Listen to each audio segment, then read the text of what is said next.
This is Jake Burnishaw coming to you live. As all of you know, after this great war, things have not been the same.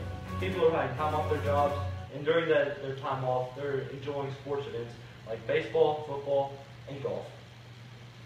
Today, we have a very exciting segment for you. We are joined by a few of the great athletes of this modern day. Stick around, and you will not regret it, for some exciting interviews. Hello, this is Jake Burnishaw coming to you live.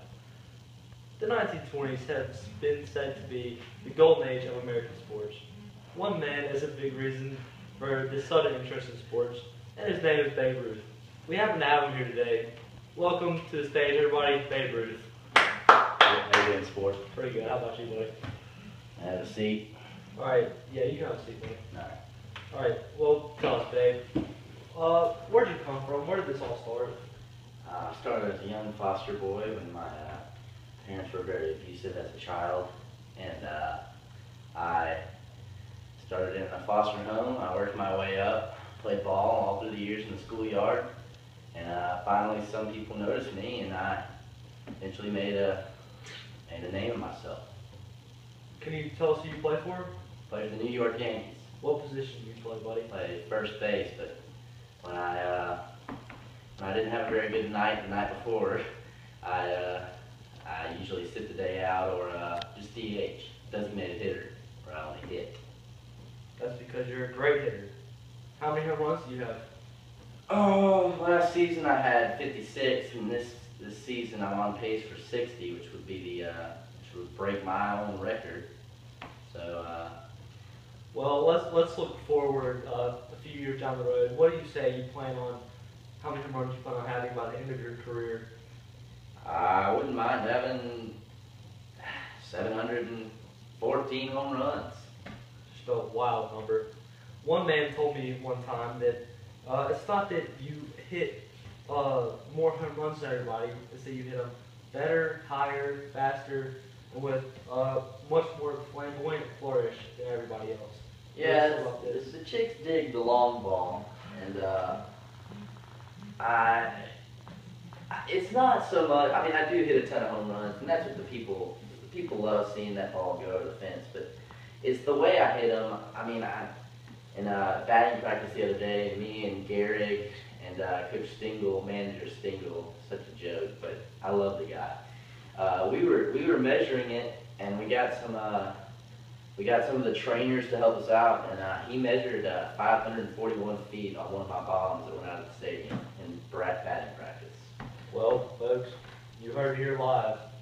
This is the man himself, the man who does it the best, Babe Ruth. Hey, listen here, kid. Here's a signed ball for you. Thanks, I'll show the camera. Sure.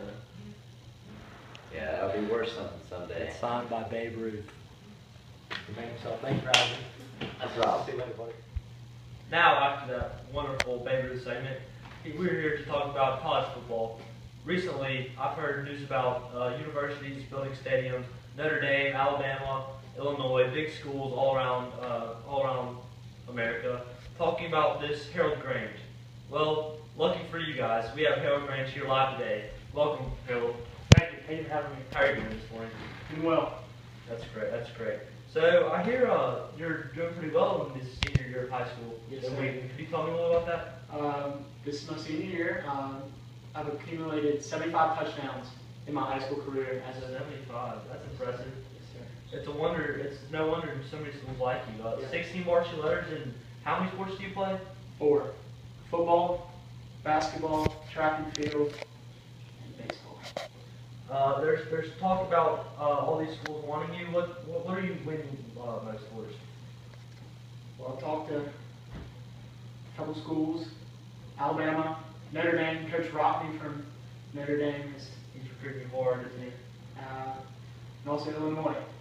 Well, that's a hard decision considering Coach Rodney's most probably the greatest coach at this time so far.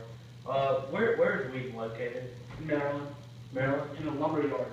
Oh wow, isn't that interesting? Population 200. That's great. That's great. Well, wishing luck to you. Thank you. Heard about this Rose Bowl. Hopefully, whatever school you go to, you'll be able to lead your team to victory in the Rose Bowl. Thank you. You're welcome. You're welcome. It's nice to have you.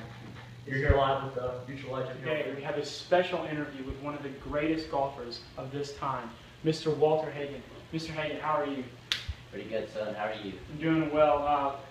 Mr. Hagen, please elaborate on the fashion that you choose while playing golf. Well, I feel like if I didn't dress like I love to and look, lavish and have nice clothes, I feel like I wouldn't play well. And obviously it's been working for me because I've won 5 PGA championships. And fashionable honor too. Yes. Goodness gracious. And if you dress like you play, just absolutely stunning. Mr. Hagen, after World War I, how has golf influenced your life? Well, during the war it slowed down because a bunch of families and of course fathers and husbands went off to war, so it slowed down a little bit. But it's really been going good after. We've had the British Championship, which I won, and I saw that.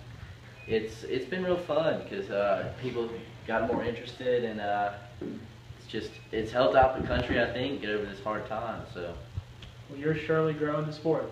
Thank you for joining us today. I'd like to get back to practicing. All right, thank you. Thank you for watching our episode today. I hope you viewers realize the huge impact in the sports of the 1920s. Thank you to our special guests, Walter Hagen, Red Grange, and Babe Ruth.